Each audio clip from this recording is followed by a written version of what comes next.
Y ahora nos vamos a dar un gusto con Noé porque, bueno, siempre es interesante hablar con ella, siempre que viene alguien que te genera interés y que tenés por delante una charla que te puede resultar atractiva, te motiva un poco para hacer Por el laburo. supuesto. Pero además es un gusto porque cuando viene un colega que admiramos, lo sentimos de manera especial eso, ¿no? Es como, ay, vino nuestro programa, Claro, qué está bueno. buenísimo. Bueno, está con nosotros María O'Donnell. Gracias, María, Bienvenida, por María. venir. Gracias a ustedes, yo Gracias. los quiero mucho a ustedes también, así que un placer estar acá. Gracias. ¿Es la primera vez que venís al Destape o no? Sí. Ah, mirá, bueno, Bueno, encima, mirá, de estrenando, gusto. estrenando Bueno, atención, con nosotros. que acaba de publicar en Montoneros una historia visual. Lo voy a mostrar yo, así lo Yo agarra lo muestro mejor la mal. cámara. Ahí está, mirá. Mirá cómo me cagó a pedo, bueno. No sé si está, Es está que- bien mostrado. Ahí sí, ahí está bien mostrado. ¿viste? Es que el libro es tan bello también que está bueno mostrarlo bien. Lo voy a abrir un poquitito para que puedan ver realmente la calidad de nada, las imágenes, las fotos, la tipografía. Está buenísimo, Sí. buenísimo. Vos sabés que mientras lo arranqué a leer y mientras leía pensaba es un libro muy compasivo, pero no me refiero a cómo trata a Montoneros, sino que es compasivo con el lector. En esta época en la que hay poco tiempo Sí. para leer, es un libro que se lee fácil, te enganchás, tiene textos cortos. ¿Vos por qué decidiste hacer, después de los libros que habías hecho, ¿no? Born, Aramburu, Born Inquieto, ahora una historia visual de Montoneros? Porque me parece que, viste, justo este programa que se llama Batalla Cultural, me parece que hay pocos campos de tanta batalla cultural del 80, o batalla, no sé si, o batalla sobre la memoria, como lo que tiene que ver con las organizaciones armadas y más puntualmente sobre Montoneros, que fue la más importante que tuvo la Argentina en la década del 70, sin lugar a dudas. Y entonces, en un momento sentí que había como... Hay mucha producción del mundo académico, que es fantástico. Hay toda una camada de investigadores, investigadoras del CONICET, historiadoras que trabajan sobre el tema de los 70. Y hay mucho trabajo periodístico, con lo cual es evidente que hay mucho interés. Pero a la vez, yo sentía que muchos libros se habían hecho aportes muy valiosos de iluminar esto, lo otro, pero que en un momento había, sobre todo pensé inicialmente en generaciones nuevas, es decir, un poco perdidas en la discusión.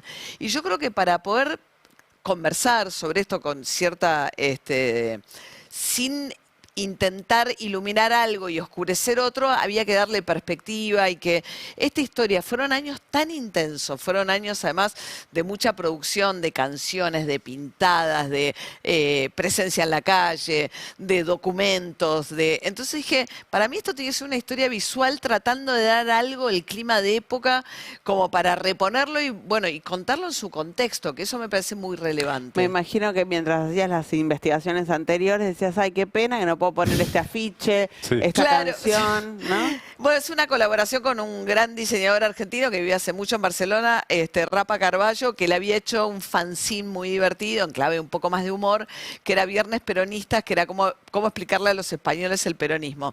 Y yo lo había leído mientras estaba haciendo mis trabajos, y un día Nacho Iraola me dice, hay que hacer una breve historia de Montoneros. Yo dije, bueno, pero y se me juntaron las dos cosas, y bueno, y después hay que salir a buscar archivos dispersos, instituciones, personas, centros de memoria, Claro. coleccionistas, nerds. O sea, ahora tengo tipo vinilos, coleccionistas de Facebook.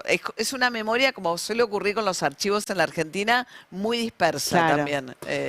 El libro arranca con el Aramburazo, ¿no? Con el secuestro y asesinato después de José Eugenio Moro. Pedro Aramburu en el año 70. Y María cuenta cómo del 70 al 80, en una década, Montoneros pasa por todas las etapas, ¿no? El auge, el fortalecimiento, después el desafío a Perón con el asesinato de Rucci.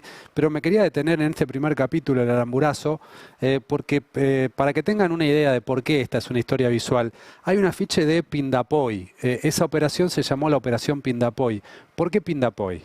Pindapoy era un jugo de exprimido naranja, una marca, creo que todavía, porque después la recompraron con estas cuestiones, y yo entrevisté a Ignacio Vélez Carreras, que es uno de los integrantes de las células originales de Montoneros, cordobés, que le pregunté, le digo, ¿pero por qué? Porque se llamó Operativo Pindapoy el secuestro de Aramburu. Me dice, estábamos en la ruta, miramos un cartel, vimos Pindapoy y dijimos, pongámosle Pindapoy. Entonces, bueno, un poco también es traer las publicidades de la época, lo mismo con Traviata, muy trágicamente, de la cantidad de tiros que le dan cuando lo matan a Rucci y demás. Pero bueno, es como una época muy intensa y sobre todo el surgimiento de Montoneros condensa, y lo dice muy bien Beatriz Arlo, que tiene uno de los textos clásicos de eso. Bueno, 15 años de frustraciones, de proscripciones, de la prohibición de Perón. Y en ese momento, para un sector muy amplio, fue percibido como un acto de justa venganza, si se quiere, ¿no? El hecho de que hacía 15 años que Perón vivía en el exilio, que el peronismo no se podía presentar a elecciones, y ahí a partir de eso Montoneros digamos, de alguna manera cataliza toda la resistencia peronista, y es muy interesante lo que dice Beatriz Arlo, que es, no solo dice dialoga con el pasado, sino que es un acto que pone en marcha un futuro. Y empieza, ¿no?, toda la cosa de la vuelta de Perón, y ahí las tensiones ya desde el inicio con estos jóvenes de 20 y pico, para quien Perón era un abuelo, tenía 70 y pico de años, y ellos no habían tenido contacto, era un mundo sin comunicaciones, sin internet, obviamente, pero además era un Perón que estaba prohibido nombrar, que no se podía nombrar peronismo, entonces era en muchos sentidos un extraño. Si bien entran dentro de la tradición del peronismo, y eso hace que la guerrilla peronista sea tan potente, tanto más potente que por ahí en otros países, porque tenía una adhesión de las clases obreras y trabajadoras en la medida en que se insertara en el peronismo, que bueno, todo eso entra como en una gran licuadora de tensiones cuando empieza la vuelta de Perón, el gobierno de Cámpora, que es como el momento de más popularidad y capilaridad, ¿no?, de la tendencia. ¿Hay algo de todo eso que te resuene hoy, que te permita pensar cosas que pasan hoy? Bueno, pasó algo. Ahora viste que cuando se armó la pelea En eso libertaria. pensaba, que decían es como cuando Perón echó a los Montoneros de la plaza.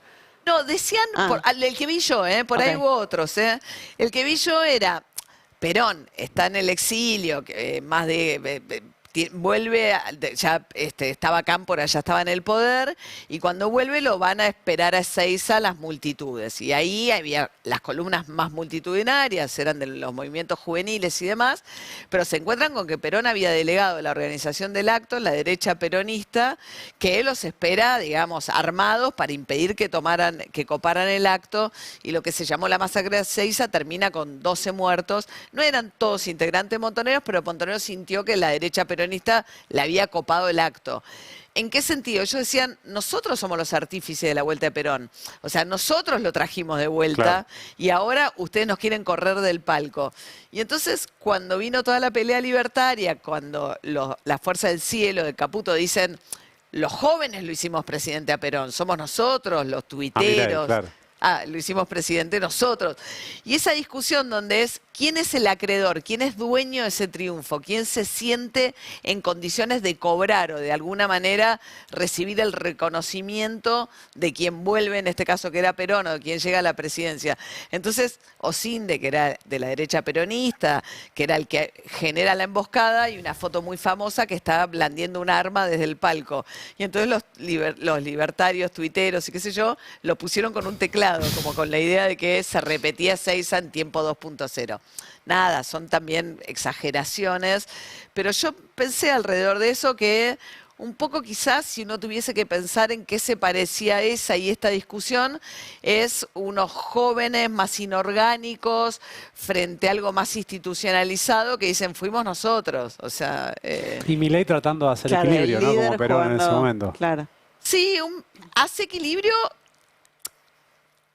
Perón tampoco hizo tanto equilibrio, claro, o sea, sí, Perón vuelve, lado, le tiene el paraguas a Rucci, o sea que inmediatamente se cobija bajo el paraguas de las organizaciones sindicales, que eran más la derecha peronista, después va a elegir a Isabel Perón como vice, viene con López Rega, lo pone a López Rega de ministro de Cámpora allá. Claro. Primero lo había elegido a Cámpora, entonces como toda la derecha peronista estaba cheque raro que pasó acá, porque Cámpora no era de ellos, pero si uno viese lo gestual, si lo gestual o las imágenes tienen una potencia muy grande, la foto del paraguas quedó para siempre. Bueno, creo que las fotos de Milei son con Karina. Me parece que Sí, y Lilia tiene razón, ¿no? El posteo hace unos días, Lilia tiene razón, Lilia Lemoine. Sí, está más inclinado a ese bando, claramente. siempre Pero pienso. contiene un poquito al otro también. Sí, pero pienso que también disputar contra quien, porque en ese momento cuando vuelve Perón, el Montoneros y la tendencia, que era algo mucho más capilar, con muchas más ramificaciones, es el cerco, lo tienen cerrado López Rega y Isabel Perón, tenemos que romper el cerco y vamos a llegar al verdadero Perón. Es muy difícil pelear contra lo que es el entorno. O sea, Karina es Karina, la hermana, es la persona con... Digo, me parece Me que... hace acordar a Maradona que le criticaban el entorno y dice, mi entorno me lo elijo yo. Claro. O sea, mi entorno finalmente... Claro, y sobre todo cuando hay o un matrimonio o un lazo de sangre como esta hermana, me parece que es como una forma de...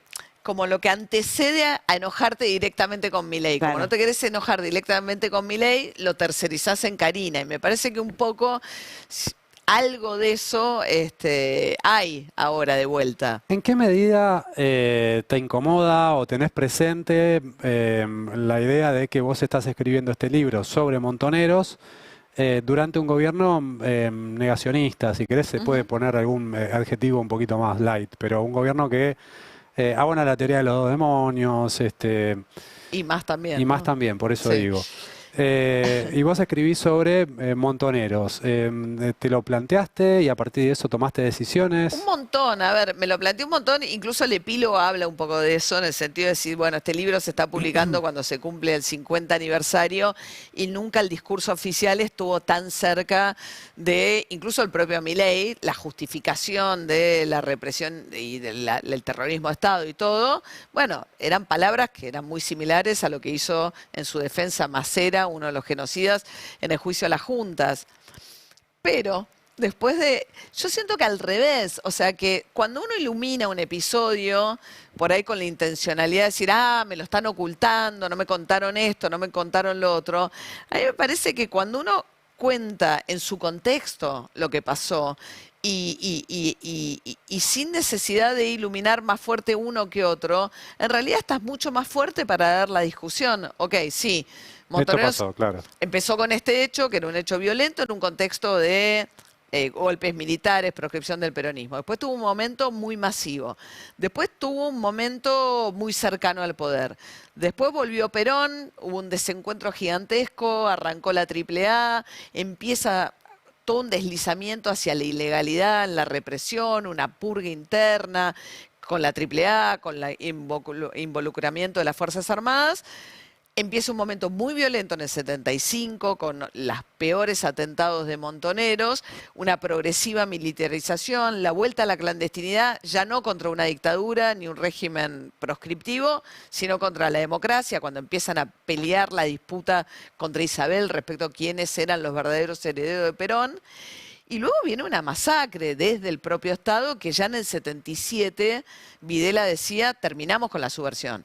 Y era el 78, el Mundial, y seguían los secuestrados desaparecidos en la ESMA, y está claro que fue un ejercicio de disciplinamiento y de masacre y de terrorismo de Estado que excedió muchísimo a las Fuerzas Armadas, pero que incluso si hubiese estado acotado a los integrantes de las Fuerzas Armadas, se hizo ilegalmente, con el monopolio de la fuerza del Estado. Entonces, yo creo que al contrario, me parece que, y pienso mucho en las nuevas generaciones, o sea, me gusta pensar que el libro le sirve al que ya sabe por ahí buscar algo, encontrar una curiosidad, ver un documento o incluso, qué sé yo, recordar algo.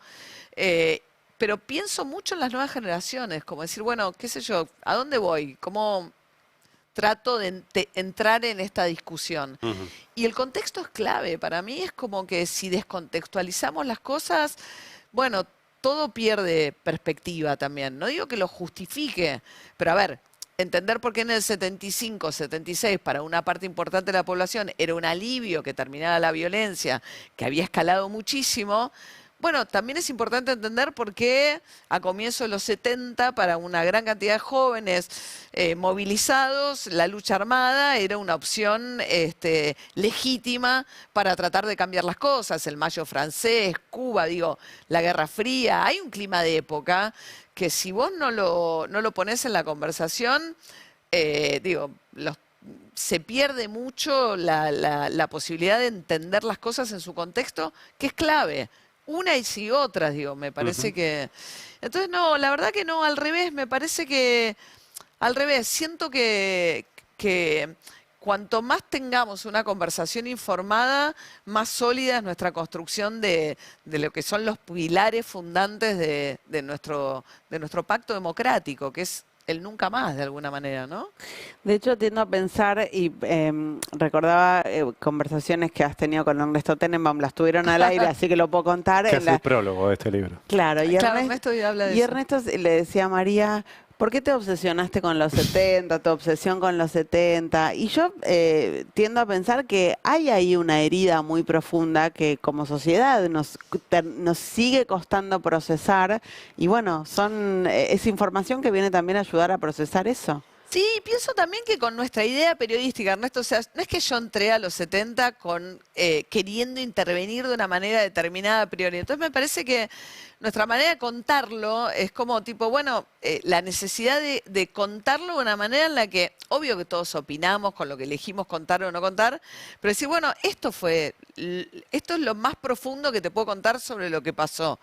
Y me parece que eso también es una manera de... El libro busca un poco de divulgación histórica también, pero a la vez es una manera de ejercer el periodismo, así lo siento. Y vuelven todo este tiempo, porque ahora es curioso, porque estuvimos hablando como de ciertas comparaciones totalmente extrapoladas con este momento, pero en su momento con Cristina Fernández de Kirchner presa, cuando recién arrancó la Cámpora, con Perón, había un montón de conversación que traía o buscaba traer al presente algo que finalmente no ocurrió, que era encender la idea de la proscripción, ¿no? Y movilizar a través de la proscripción. Y me parece que hubo una búsqueda de generar un poco esta movilización que no ocurrió, en el sentido de... Ese paralelismo. Ese paralelismo. Entonces... y las canciones de época, viste que incluso en las plazas, gente que me ha contado, no sabía que la canción que cantábamos venía de ahí, o la que reinterpretamos venía de ahí. Claro. Sos una de las periodistas, la verdad que son un montón, pero que más ataca a Javier Milei, cada vez que puede te ataca, porque iba a decir te cuestiona, pero va más allá del cuestionamiento. Te agrede. ¿Cómo lo vivís eso? ¿Te afecta en tu forma de ejercer el laburo, el periodismo? No, a mí me sorprende. A mí lo que me pasa es que, obviamente, al principio me costó más, porque era una graduación a la que no estaba acostumbrada. El insulto, la descalificación, las cuestiones... después me empezó a dejar un poco perpleja lo virulento, pero sobre todo a mí me llama mucho la atención, y no por pacata, sino porque es la voz presidencial, la grosería, la cuestión de sexual me parece increíble en el tipo de descalificación y el uso de todo tipo de metáforas homofóbicas. Me parece que es una degradación del discurso público, de la palabra presidencial, el uso de cosas que son términos o formas que son completamente inadmisibles en cualquier ámbito de la convivencia. O sea, la burla, el chiste, el apodo respecto de la cualidad física del otro, la idea de lo anal como la penetración y el triunfo. Incluso Claudia Piñeiro, que es nuestra amiga, escribió un texto sobre eso que era súper interesante, que yo creo que un poco lo hacemos, como que lo editamos, como hay algo de que es tanto que fingimos, o que a mí me pasa en la mañana, son las 6 de la mañana, 7 de la mañana, estoy al aire, imagino, padre, con los chicos atrás. Entonces hay cosas que decís, bueno, le tengo que explicar que es un mandril. ¿Por qué le dicen mandril? Porque tiene la cola enrojecida al adversario, la puntita. Y llegué a la conclusión de que trato, aunque es incómodo, ¿entendés? Me paseo en bata, el burro, pero que no. O sea, dije, bueno, si uno finge que no pasa o lo deja pasar, de alguna manera es como normalizarlo. Entonces me pasa, porque muchas veces yo lo escucho entero, o sea, me hago un esfuerzo por verlo íntegro, lo que dice, y tomarme en serio que es el presidente. Y después vos por ahí ves los noticieros de los programas más tradicionales.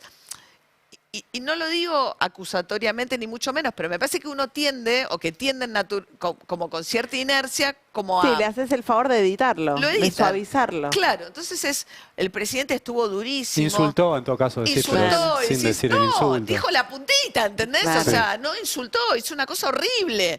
Entonces, trato de decir, bueno, no es personal, o sea, pero... Y a la vez es cansador porque a la gente le pasan cosas que se endeudan, no le alcanza la guita, no le aumenta el salario. Digo, a la gente le pasan cosas que decir, bueno, che, me insultó. Y no sé, me pasan cosas más graves que insulte un periodista. Lo entiendo, ¿entendés? No, y me parece que ubicarse en ese lugar para mí es incómodo porque no me resulta ni siquiera interesante. Cuando me paro ahí, cuando me detengo ahí, trato de que sea desde el punto de, che, no hagamos de cuenta que esto no pasa, porque esto pasa Claro. y es un montón. Entonces, García Cuerva, el arzobispo de Buenos Aires, dice, no podemos tratar a al disenso como enemigos, cuidemos las formas, no sé qué. Y de repente sale Milei abrazado al Papa, dice, el argentino más importante de toda la historia. Y dice, ¿pero no escuchaste lo que está diciendo García Cuerva? Que es como... entonces, como que hay un como sí, que a mí me deja un poco como, y a la vez es como tonto el ejercicio, porque es un ejercicio que decís, es una tontería. Pero ¿no? ese como sí, además lo hacen empresarios, políticos. Javier es así, claro. Claro, Javier es así. Basura inmunda, no Claro. los odiamos lo suficiente, la tenés adentro, comen bananas, los mandriles. Entonces decís, real, o sea, entonces... Y a la vez es incómodo, porque no es que a mí me ofenden lo personal, en el sentido de que no es que, qué horror. Pero a la vez digo, no está bien. O sea, en la escuela no está bien. Si alguien va y le come una banana porque le ganó, le dice mandril o le dice burro. Bueno, una piba en Brasil la metieron presa por hacer el gesto del mono. Bueno, nosotras que nos gusta la cancha, yo cuando voy a la cancha, el referee para el partido. Claro. ¿Entendés? Entonces digo, que tampoco es que es el lugar más políticamente sí. correcto que uno pueda encontrar la cancha. Entonces, si el referee para el partido, si en el colegio hay clase de convivencia, ¿por qué tenemos un presidente que se da ese permiso? Ahora, vos fuiste corresponsal en Estados Unidos. Y allá también está todo fuera de control. Sí, pero mirá, así todo, creo que uno puede ver líderes autoindulgentes, fanfarrones. Eso también te da un poco de vergüenza. Soy un genio, o sea, la idea de el autoelogio permanente y demás, sí es raro. Son unos líderes que normalmente trata de ser más modesto o fingir modestia, ponele, porque nadie que le guste tanto el poder quizás es tan modesto. Porque es difícil, digo, no son lugares fáciles. Pero cuando Trump insulta o se manda medio insulto, se vuelve un hecho, es Trump, pero digo, no es tan frecuente. Genera conversación, un hecho Trump político burla, relevante. por ejemplo, dice, lo agarra Macron, o se ríe. Sí. La mujer le pegó, dice, bueno, le imita, entonces imita como cuando alguien se asusta con él, Sí. le gusta imitarlo en esa situación.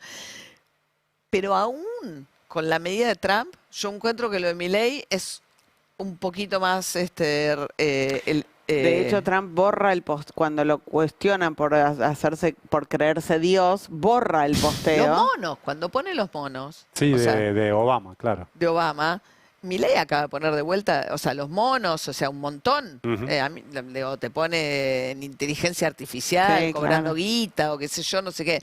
Y después con nada se declara ofendido. La otra enorme paradoja de todo esto es la poca relación entre la ofensa que es capaz de proferir y la falta como de tolerancia a la crítica de los otros. Entonces, que es curiosísimo. Tremendo, sí. Pagni comete un error y ya le dice... ¿cómo, Basura inmunda, sí. no sé qué. Entonces, Delincuente, sí. es raro. Es como si fuese... Cree que no necesita filtros. Igual supongo que no todos, quiero creer que no todos en privado somos eso, en el sentido del desprecio al otro, quiero decir. ¿Y ves una reacción social a la altura de lo que esperarías frente a eso? No, yo siento que quizás que reaccionamos a los traumas del momento, ¿no? Entonces que por ahí, digo, ustedes son más jóvenes, pero cuando vino el menemismo había el trauma de la hiper, ¿no? No sé, lo escuché alguna vez a Manuel Álvarez Agis decir que el 1000 y pico no es tan distinto al 200% que dejó Alberto Fernández en el último año. Pero digo, ese trauma inflacionario hizo que cuando estaba Menem era roban pero hacen. Es patilludo, se queda con la Ferrari, va a 300 kilómetros por hora a Mar del Plata, hace negocios, son todos un poco corruptos, pero tengo la cuota. Bueno, en ese momento además había acceso a crédito hipotecario, más generalizado todavía que ahora, y demás, y entonces era, bueno, ok. Funciona la cosa, claro, en los términos de él. Siga, funciona. siga. Sí. Hasta que, bueno, el segundo mandato vino mucho más claramente en torno al desempleo, el cansancio y la idea de que pasa a ser la demanda, la corrupción, o sea, la lucha contra la corrupción. Y ahí viene la alianza, que fue una enorme frustración, pero en ese momento tenía como una de sus grandes consignas, eran somos honestos, ¿no? De la Rúa y demás. Soy aburrido, pero soy honesto. No seré tan divertido, pero no robo. Y creo que después vino nuevamente, Milei vuelve después del fracaso de, digamos, kirchnerismo, Macri, Alberto Fernández, viene un Milei en un momento de mayor frustración acumulada y una idea de vengo a arreglarte la inflación. Y creo que ese es su hecho fundante. Entonces yo creo que la frustración siempre viene primero respecto a la promesa original, que todo lo demás es un poco aleatorio, incluso la batalla cultural y todo, o sea, que todo lo demás gana volumen cuando la promesa principal se cae. Y hoy, bueno, ya tenés mucho mayor preocupación por el empleo, no me alcanza. Yo creo que la discusión va a estar mucho más ahí, que lo demás crece si la promesa principal se cae, Claro. me parece. Y se está cayendo, por lo menos no está saliendo en los últimos No, bueno, meses. son meses Sí. complejísimos. Entonces, no lo sé, no, me parece que siempre se juega, viste que siempre dicen que el mejor predictor es mucho más el índice de confianza en términos de cuando le preguntan a la gente, ¿cómo estás? Hace muchos años que todo el mundo contesta pésimo. Pero el capital político siempre está dado por cómo crees que vas a estar mañana. Y ese capital, Milei todavía lo preserva, pero en mucho menor medida de lo que lo supo tener. Y por ahí me parece que...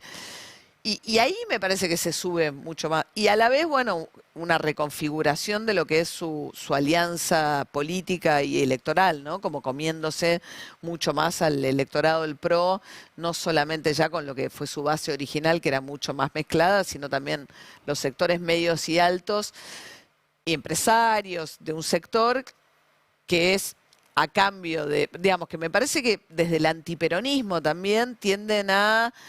escuchar menos a perdonarle Claro. a Menem las patillas y a Milei los insultos, ¿no? Gracias, María, por venir. No, gracias a Muchísimas ustedes. gracias. Un placer. Gracias. Un placer.